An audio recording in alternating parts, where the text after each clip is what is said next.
Long lines of cliff breaking have left a chasm, and in the chasm are foam and yellow sands. Beyond, red roofs about a narrow wharf in cluster. Then a mouldered church, and higher, a long street climbs to one tall towered mill, and high in heaven behind it a grey down with Danish barrows, and a hazel wood, by autumn nutters haunted, flourishes green in a cup-like hollow of the down. Here on this beach 100 years ago, 3 children of 3 houses, Annie Lee, the prettiest little damsel in the port, and Philip Ray, the miller's only son, and Enoch Arden, a rough sailor's lad, made orphan by a winter shipwreck, played among the waste and lumber of the shore, hard coils of cordage, swarthy fishing nets, anchors of rusty fluke, and boats updrawn, and built their castles of dissolving sand to watch them overflowed or following up and flying the white breaker, daily left the little footprint, daily washed away. A narrow cave ran in beneath the cliff. In this the children played at keeping house. Enoch was host one day, Philip the next, while Annie still was mistress. But at times Enoch would hold possession for a week. "This is my house, and this my little wife." "Mine too," said Philip, turn and turn about. When, if they quarrelled, Enoch, stronger made, was master. Then would Philip, his blue eyes all flooded with the helpless wrath of tears, shriek out, "I hate you, Enoch." And at this the little wife would weep for company, and pray them not to quarrel for her sake, and say she would be little wife to both. But when the dawn of rosy childhood passed, and the new warmth of life's ascending sun was felt by either fixed his heart on that one girl. And Enoch spoke his love, but Philip loved in silence, and the girl seemed kinder unto Philip than to him. But she loved Enoch, though she knew it not, and would, if asked, deny it. Enoch set a purpose evermore before his eyes, to hoard all savings to the uttermost, to purchase his own boat, and make a home for Annie, and so prospered that at last a luckier or a bolder fisherman, a carefuller in peril, did not breathe for leagues along that breaker-beaten coast than Enoch. Likewise had he served a year on board a merchantman, and made himself full sailor, and he thrice had plucked a life from the dread sweep of the down-streaming seas, and all men looked upon him favourably. And ere he touched his 21st May, he purchased his own boat, and made a home for Annie, neat and nest-like, half-way up the narrow street that clambered toward the mill. Then on a golden autumn eventide, the younger people making holiday, with bag and sack and basket, great and small, went nutting to the hazels. Philip stayed, his father lying sick and needing him, an hour behind.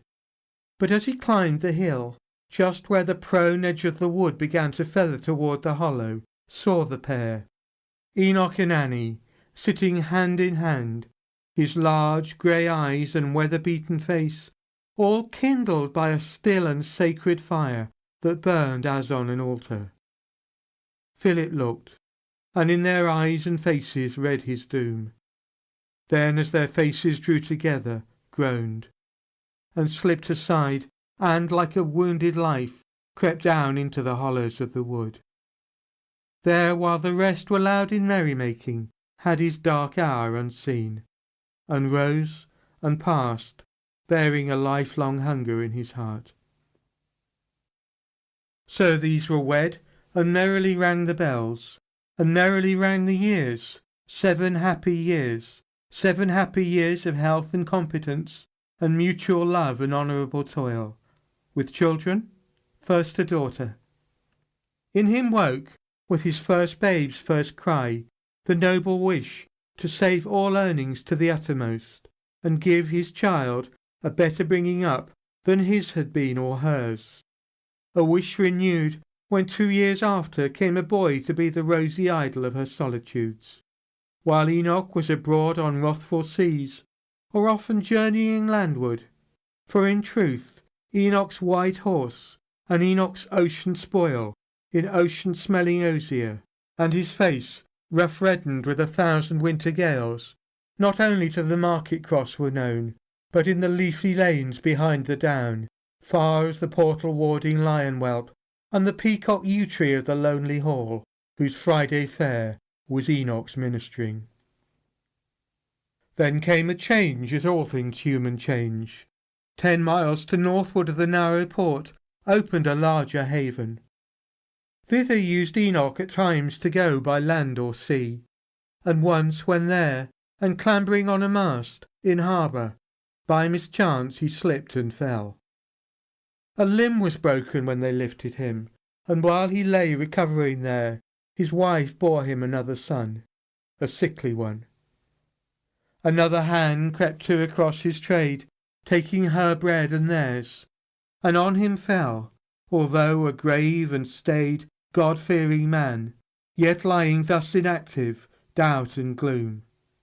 He seemed, as in a nightmare of the night, to see his children, leading evermore low miserable lives of hand to mouth, and her he loved, a beggar. Then he prayed, "Save them from this, whatever comes to me." And while he prayed, the master of that ship Enoch had served in, hearing his mischance, came, for he knew the man and valued him, reporting of his vessel China-bound, and wanting yet a boatswain. Would he go? The yet were many weeks before she sailed from this port. Would Enoch have the place? And Enoch all at once assented to it, rejoicing at that answer to his prayer. So now the shadow of mischance appeared no graver than as when some little cloud cuts off the fiery highway of the sun, and isles a light in the offing. Yet the wife, when he was gone, the children, what to do? Then Enoch lay long pondering on his plans to sell the boat, and yet he loved her well. How many a rough sea had he weathered in her. He knew her as a horseman knows his horse. And yet to sell her, then with what she bought, buy goods and stores, set Annie forth in trade, with all that seamen needed or their wives, so might she keep the house while he was gone. Should he not trade himself out yonder, go this voyage more than once, yea, twice or thrice, as oft as needed, last returning rich, become the master of a larger craft, with fuller profits lead an easier life, have all his pretty young ones educated, and pass his days in peace among his own. Thus Enoch in his heart determined all. Then moving homeward, came on Annie pale, nursing the sickly babe, her latest born. Forward she started with a happy cry, and laid the feeble infant in his arms, whom Enoch took, and handled all his limbs, appraised his weight, and fondled father-like, but had no heart to break his purposes to Annie till the morrow when he spoke. Then first, since Enoch's golden ring had girt her finger, Annie fought against his will. Yet not with brawling opposition she, but manifold entreaties, many a tear, many a sad kiss by day by night renewed, sure that all evil would come out of it, besought him, supplicating, if he cared for her or his dear children, not to go. He not for his own sake caring, but her and her children, let her plead in vain, so grieving held his will, and bore it through. For Enoch parted with his old sea friend, bought Annie goods and stores, and set his hand to fit their little streetward sitting-room, with shelf and corner for the goods and stores. So all day long, till Enoch's last at home, shaking their little cabin, hammer and axe, auger and saw, while Annie seemed to hear her own death scaffold raising, shrilled and rang, till this was ended, and his careful hand, The space was narrow, having ordered all, almost as neat and close as nature packs her blossom or her seedling, paused, and he, who needs would work for Annie to the last, ascending tired, heavily slept till morn. And Enoch faced this morning of farewell, brightly and boldly. All his Annie's fears, save as his Annie's, were a laughter to him. Yet Enoch, as a brave, God-fearing man, bowed himself down, and in that mystery where God in man is one with man in God, prayed for a blessing on his wife and babes, whatever came to him. And then he said, Annie, this voyage, by the grace of God, will bring fair weather yet to all of us. Keep a clean hearth and a clear fire for me, for I'll be back, my girl, before you know it. Then lightly rocking baby's cradle, and he, this pretty, puny, weakly little one, nay, for I love him all the better for it, God bless him, he shall sit upon my knees, and I will tell him tales of foreign parts, and make him merry when I come home again. Come, Annie, come, cheer up before I go. Him running on thus hopefully she heard, and almost hoped herself. But when he turned the current of his talk to graver things, in sailor fashion, roughly sermonizing on providence and trust in heaven, she heard and not heard him, as the village girl who sets her pitcher underneath the spring, musing on him that used to fill it for her, hears and not hears, and lets it overflow. At length she spoke. O Enoch, you are wise, and yet for all your wisdom, well know I that I shall look upon your face no more. Well then, said Enoch, I shall look on yours. Annie, the ship I sail in, passes here. He named the day. Get you a seaman's glass, spy out my face, and laugh at all your fears. But when the last of those last moments came, Annie, my girl, cheer up, be comforted, look to the babes, and, till I come again, keep everything ship-shape, for I must go. And fear no more for me, or if you fear, cast all your cares on God. That anchor holds. Is he not yonder in those uttermost parts of the morning? If I flee to these, can I go from him? And the sea is his, the sea is his, he made it. Enoch rose, cast his strong arms about his drooping wife, and kissed his wonder-stricken little ones. But for the third, the sickly one who slept after a night of feverish wakefulness, when Annie would have raised him, Enoch said, Wake him not, let him sleep. How should the child remember this? And kissed him in his cot. But Annie from her baby's forehead clipped a tiny curl and gave it. This he kept through all his future, but now hastily caught his bundle, waved his hand, and went his way. She, when the day that Enoch mentioned came, borrowed a glass, but all in vain. Perhaps she could not fix the glass to suit her eye. Perhaps her eye was dim, hand tremulous. She saw him not. And while he stood on deck waving, the moment and the vessel passed. Even to the last dip of the vanishing sail, she watched it and departed, weeping for him. Then, though she mourned his absence as his grave, set her sad will no less to chime with his.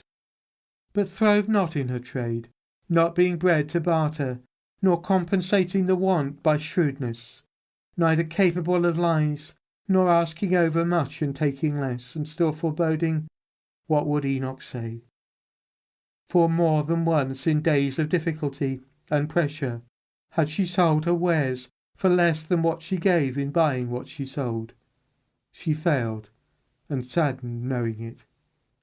And thus, expectant of that news which never came, gained for her own a scanty sustenance, and lived a life of silent melancholy. Now the third child was sickly born, and grew yet sicklier, though the mother cared for it with all a mother's care.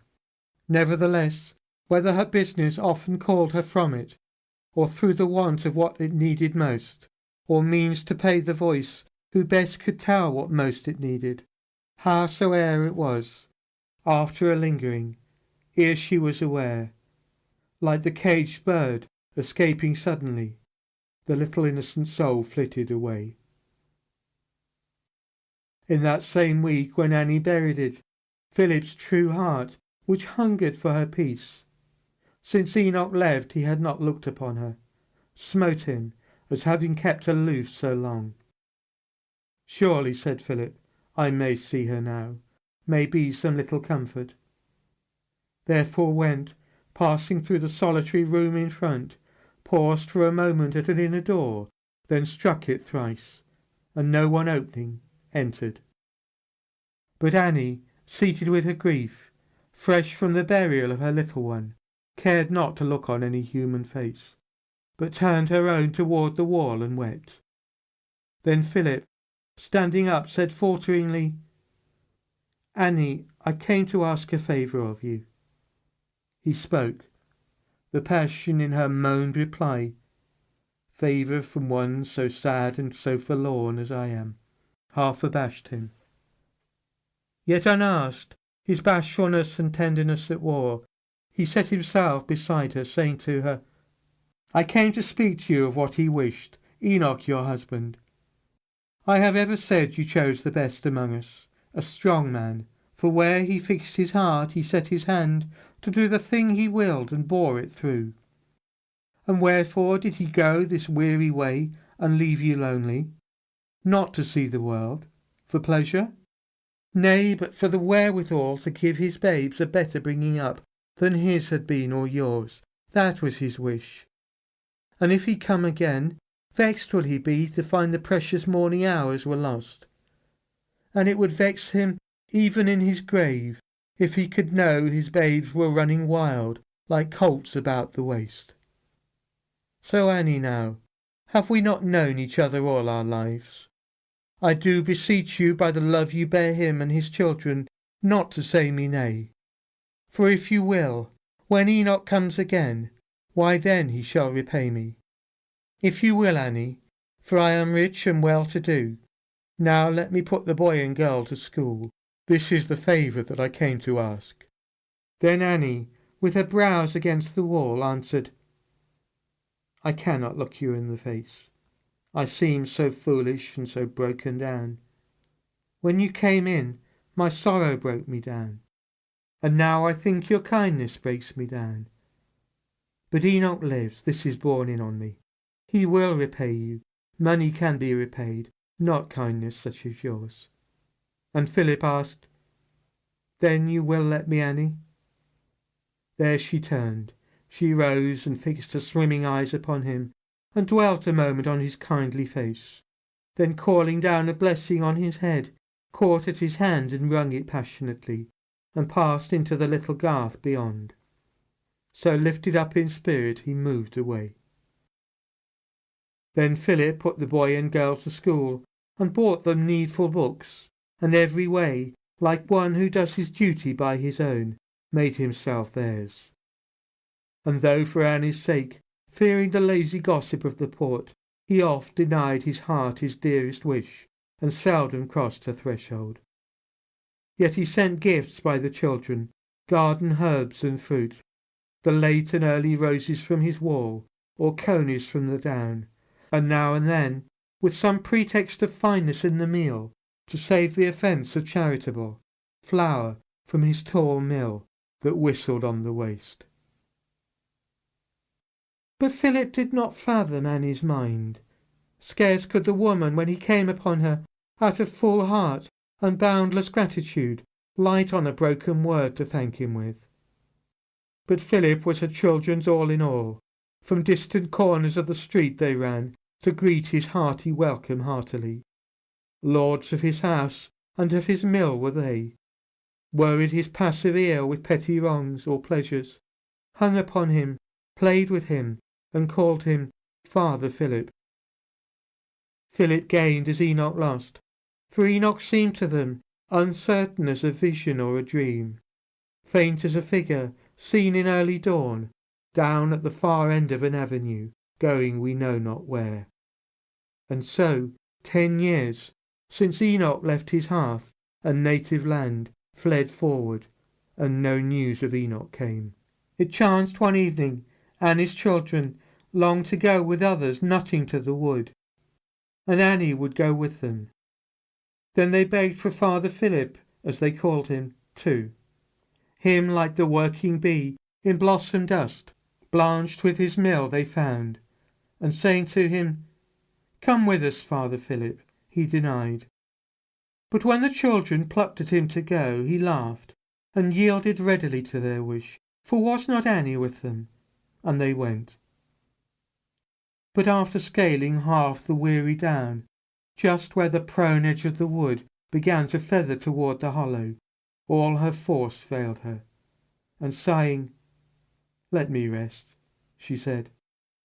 So Philip rested with her well content, while all the younger ones with jubilant cries broke from their elders, and tumultuously down through the whitening hazels made a plunge to the bottom, and dispersed, and bent or broke the lithe reluctant boughs, to tear away their tawny clusters, crying to each other, and calling here and there about the wood. But Philip, sitting at her side, forgot her presence, and remembered one dark hour here in this wood, when, like a wounded life, he crept into the shadow. At last he said, lifting his honest forehead, "Listen, Annie, how merry they are down yonder in the wood. Tired, Annie?" For she did not speak a word. Tired? But her face had fallen upon her hands. At which, as with a kind of anger in him, "The ship was lost," he said, "the ship was lost. No more of that. Why should you kill yourself and make them orphans quite?" And Annie said, "I thought not of it, but I know not why. Their voices make me feel so solitary."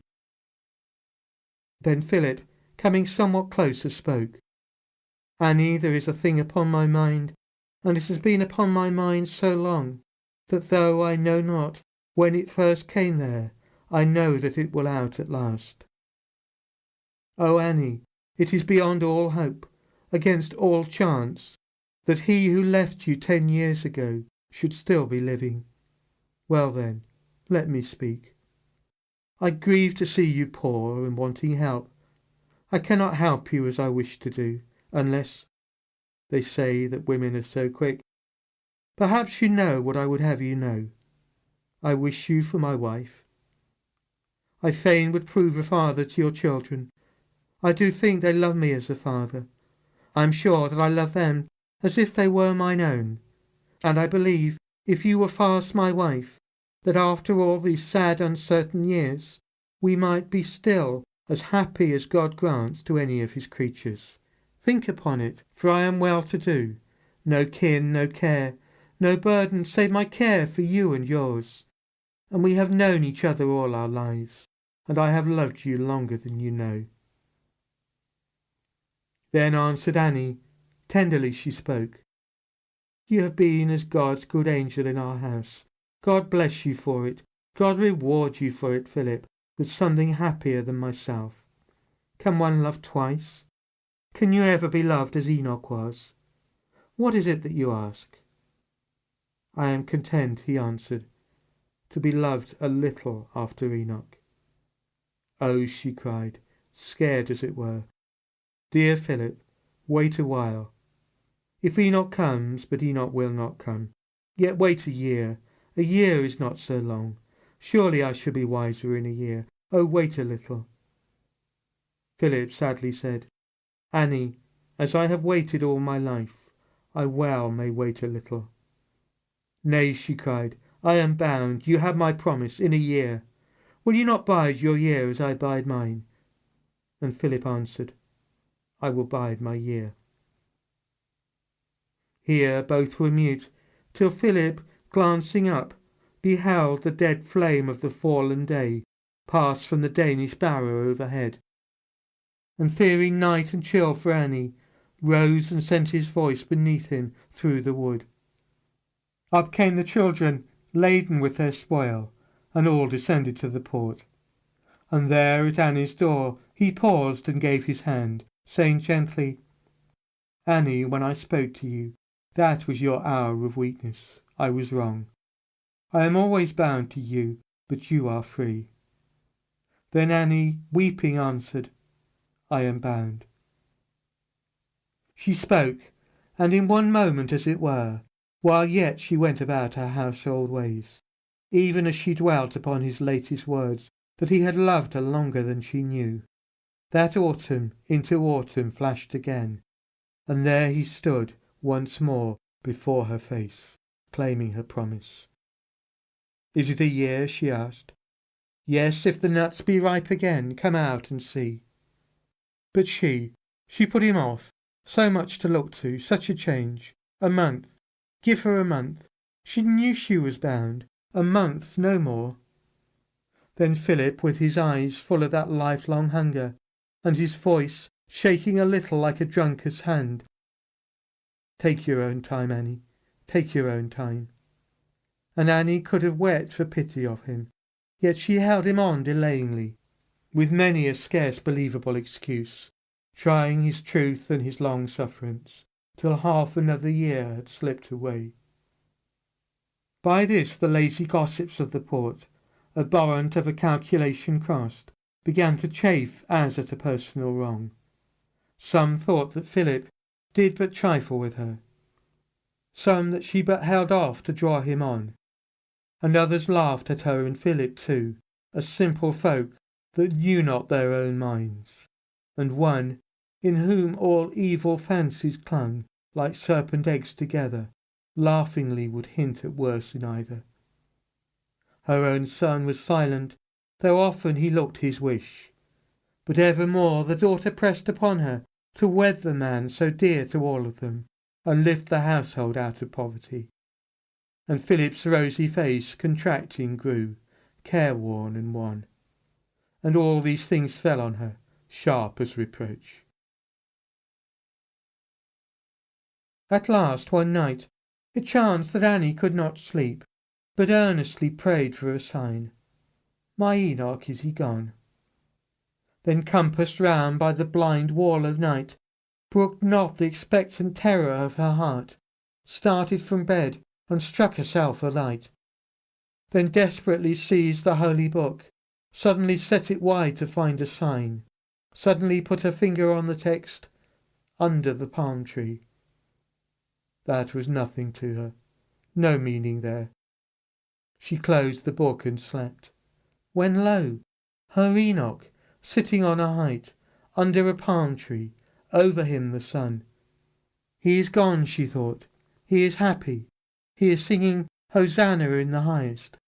Yonder shines the sun of righteousness, and these be palms, whereof the happy people strowing cried, Hosanna in the highest. Here she woke, resolved, sent for him, and said wildly to him, "There is no reason why we should not wed." "Then for God's sake," he answered, "both our sakes, so you will wed me, let it be at once." So these were wed, and merrily rang the bells. Merrily rang the bells, and they were wed. But never merrily beat Annie's heart. A footstep seemed to fall beside her path, she knew not whence. A whisper on her ear, she knew not what, nor loved she to be left alone at home, nor ventured out alone. What ailed her then, that ere she entered, often her hand dwelt lingeringly on the latch, fearing to enter? Philip thought he knew. Such doubts and fears were common to her state, being with child.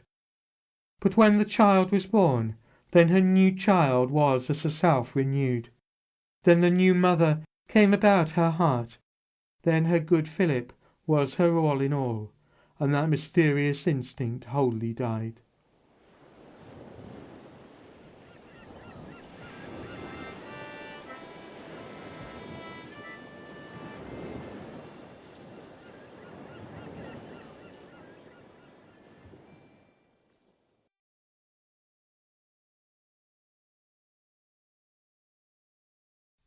And where was Enoch?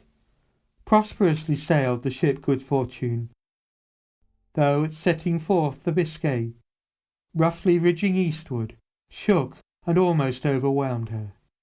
Yet unvexed, she slipped across the summer of the world. Then, after a long tumble about the Cape, and frequent interchange of foul and fair, she passed through the summer world again. The breath of heaven came continually, and sent her sweetly by the golden isles, till silent in her oriental haven. There Enoch traded for himself, and bought quaint monsters for the market of those times, a gilded dragon also for the babes. Less lucky her home voyage.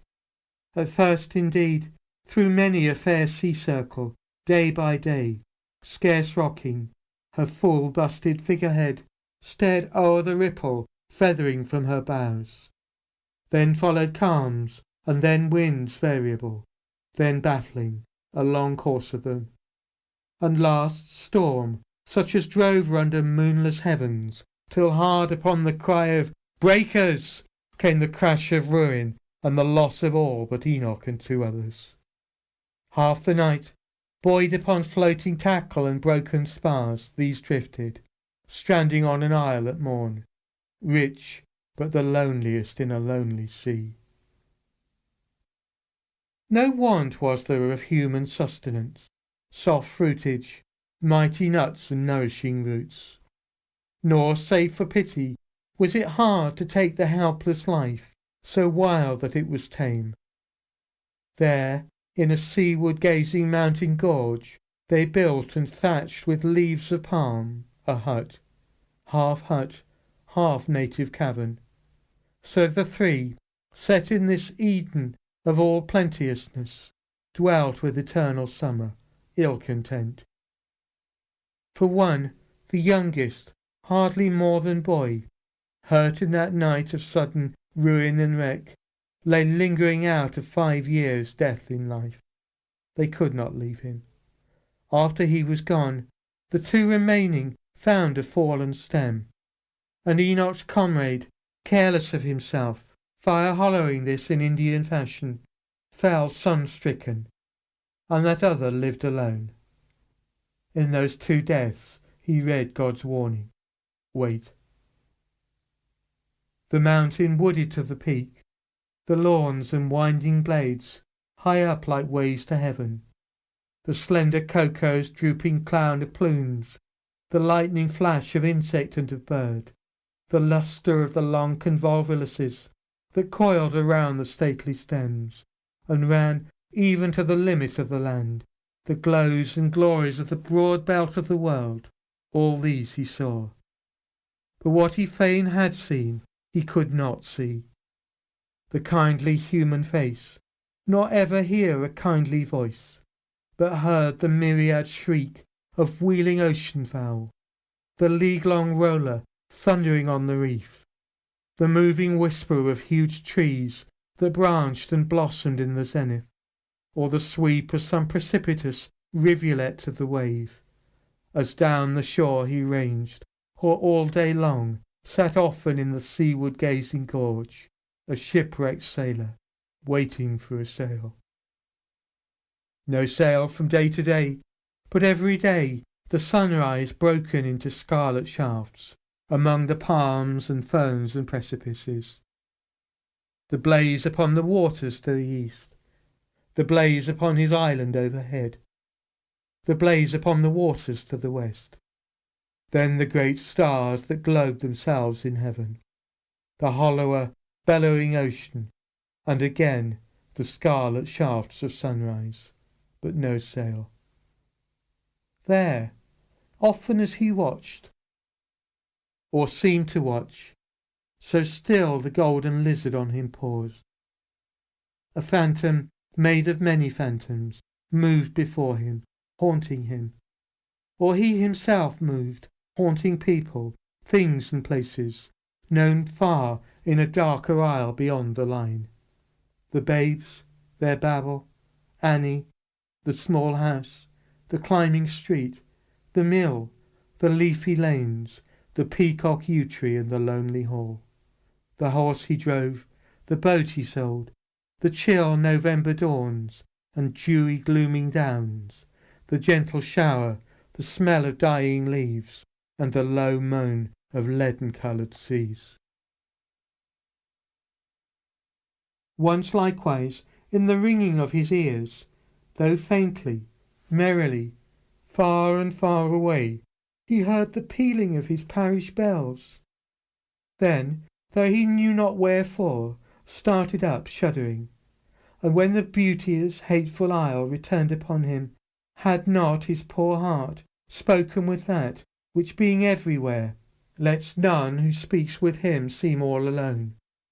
Surely the man had died of solitude. Thus over Enoch's early silvering head the sunny and rainy seasons came and went, year after year.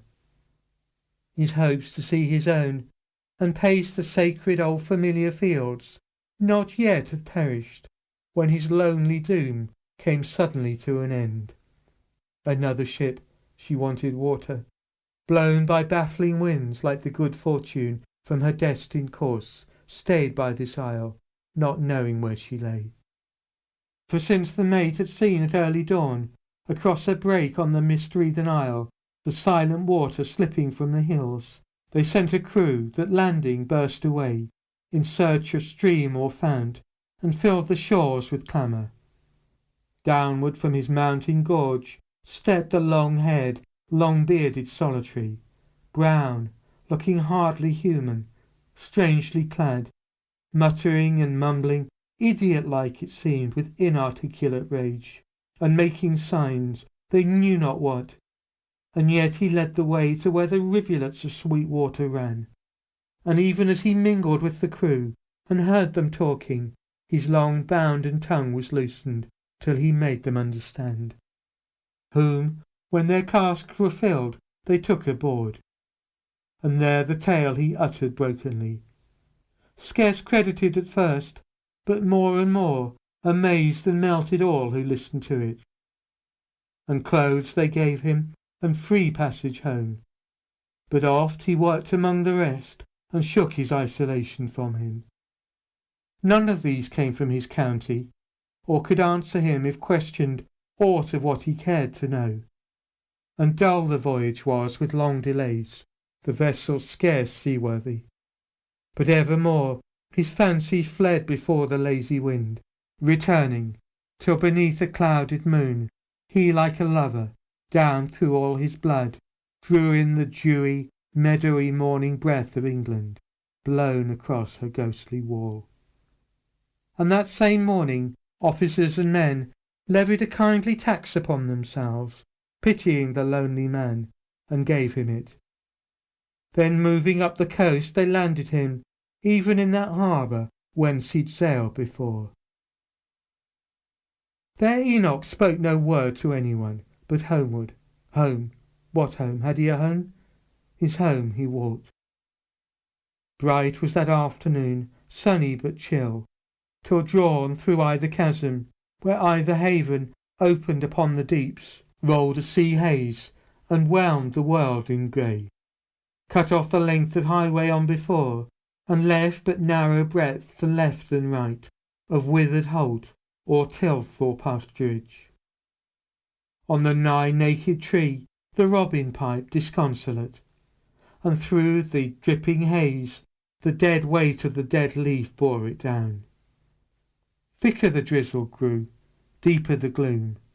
Last, as it seemed, a great mist-blotted light flared on him, and he came upon the place.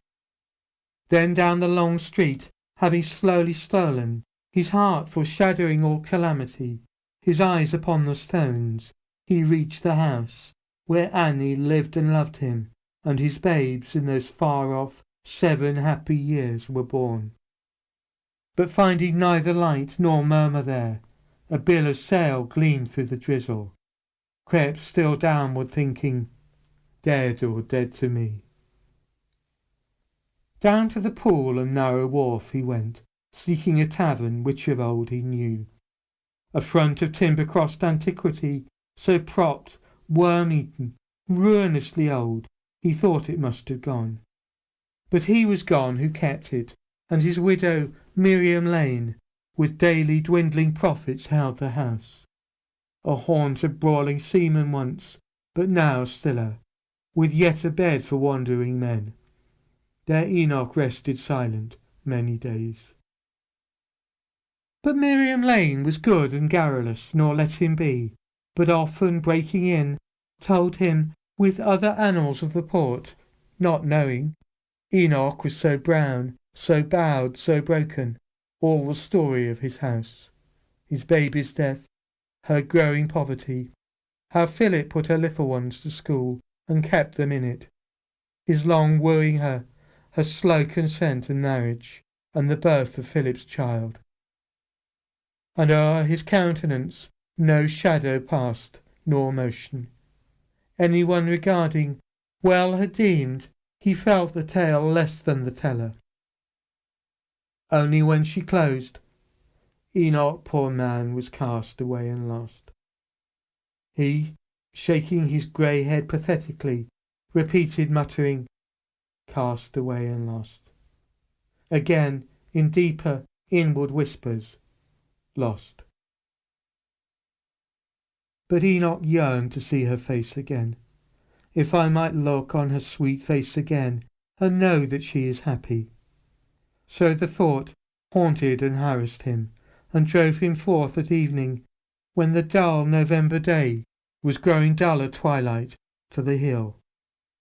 There he sat down, gazing on all below. There did 1,000 memories roll upon him, unspeakable for sadness. By and by, the ruddy square of comfortable light, far blazing from the rear of Philip's house, allured him, as the beacon blaze allures the bird of passage, till he madly strikes against it and beats out his weary life. For Philip's dwelling fronted on the street, the latest house to landward. But behind, with one small gate that opened on the waste, flourished a garden, square and walled. And in it throve an ancient evergreen, a yew tree, and all around it ran a walk of shingle, and a walk divided it. But Enoch shunned the middle walk, and stole up by the wall, behind the yew, and thence that which he better might have shunned, if griefs like his have better or worse, Enoch saw. For cups and silver on the burnished board sparkled and shone, so genial was the hearth. And on the right side of the hearth he saw Philip, the slighted suitor of old times, stout, rosy, with his babe across his knees. And o'er her second father stooped a girl, a later but a loftier Annie Lee, fair-haired and tall, and from her lifted hand dangled a length of ribbon and a ring to tempt the babe, who reared his creasy arms, caught at and ever missed it, and they laughed. And on the left hand of the hearth he saw the mother, glancing often toward her babe, but turning now and then to speak with him, her son, who stood beside her, tall and strong, and saying that which pleased him, for he smiled. Now when the dead man, come to life, beheld his wife no more, and saw the babe, hers, yet not his, upon the father's knee, and all the warmth, the peace, the happiness, and his own children tall and beautiful, and him, that other, reigning in his place, lord of his rights and of his children's love, then he, though Miriam Lane had told him all, because things seen are mightier than things heard, staggered and shook, holding the branch, and feared to send abroad a shrill and terrible cry, which in one moment, like the blast of doom, would shatter all the happiness of the hearth. He therefore, turning softly like a thief, lest the harsh shingle should grate underfoot, and feeling all along the garden wall, lest he should swoon and tumble and be found, crept to the gate and opened it, and closed, as lightly as a sick man's chamber door, behind him, and came out upon the waste. And there he would have knelt, but that his knees were feeble, so that falling prone he dug his fingers into the wet earth and prayed. Too hard to bear, why did they take me thence? O God, almighty, blessed Saviour, thou didst uphold me on my lonely isle. Uphold me, Father, in my loneliness a little longer. Aid me, give me strength not to tell her, never to let her know. Help me not to break in upon her peace. My children too, must I not speak to these? They know me not. I should betray myself. Never, no father's kiss for me, the girl, so like her mother, and the boy my son. There speech and thought and nature failed a little, and he lay tranced. But when he rose and paced back towards his solitary home again, all down the long and narrow street he went, beating it upon his weary brain as though it were the burden of a song. Not to tell her, never to let her know. He was not all unhappy. His resolve upbore him, and firm faith, and evermore prayer from a living source within the will, and beating up through all the bitter world, like fountains of sweet water in the sea, kept him a living soul. This miller's wife, he said to Miriam, that you spoke about, has she no fear that her first husband lives? Ay, ay, poor soul, said Miriam, fear enough. If you could tell her that you had seen him dead, why that would be her comfort.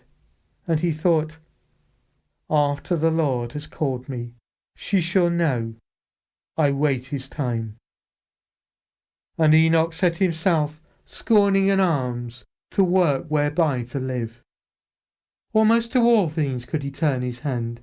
Cooper he was and carpenter, and wrought to make the boatmen fishing nets, or helped at lading and unlading the tall barks that brought the stinted commerce of those days.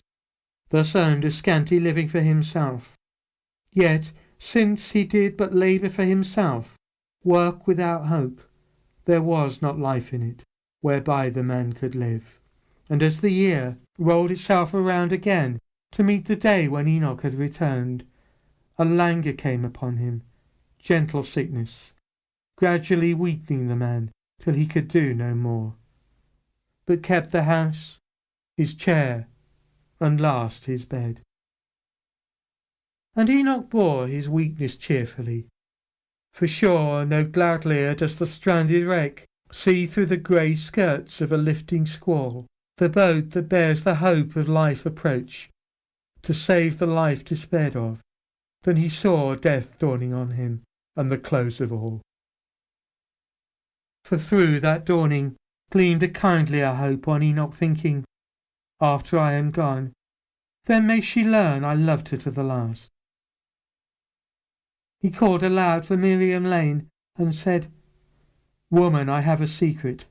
Only swear before I tell you, swear upon the book not to reveal it till you see me dead. Dead, clamoured the good woman. Hear him talk. I warrant, man, that we shall bring you round. Swear, added Enoch sternly, on the book. And on the book, half frighted, Miriam swore. Then Enoch, rolling his grey eyes upon her, Did you know Enoch Arden of this town? Know him, she said. I knew him far away.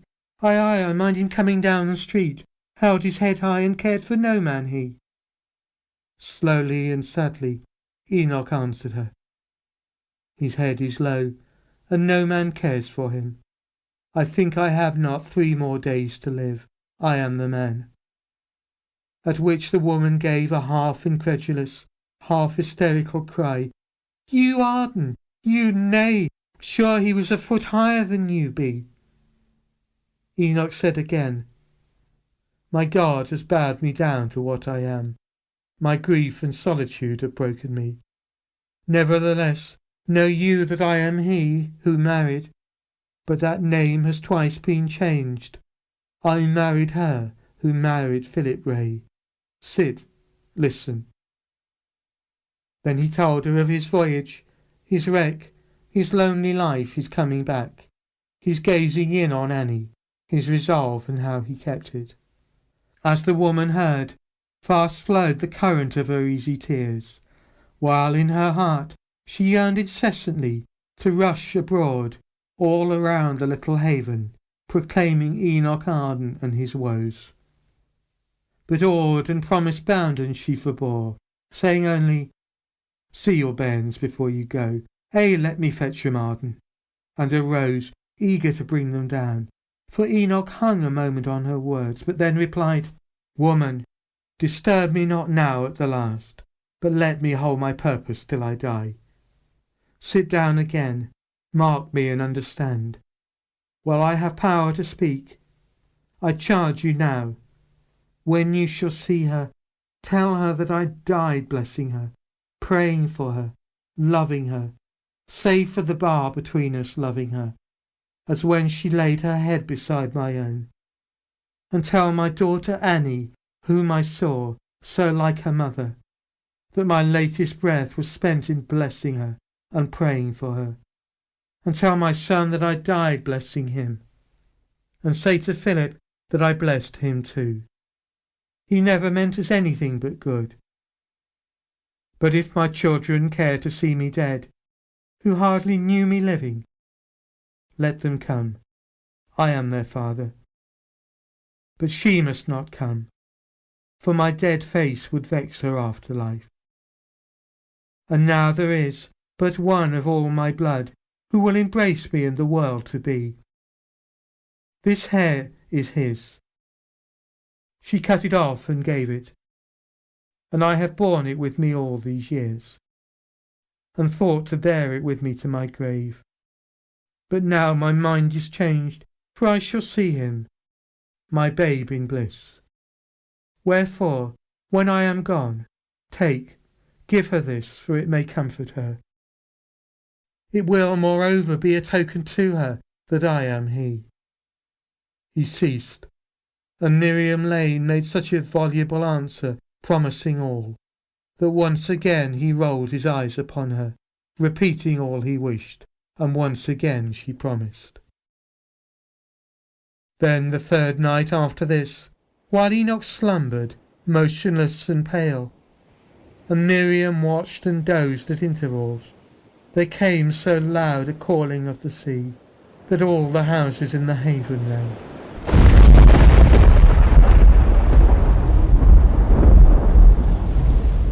He woke, he rose, he spread his arms abroad, crying with a loud voice, "A sail! A sail! I am saved!" And so fell back and spoke no more. So passed the strong, heroic soul away, and when they buried him, the little port had seldom seen a costlier funeral.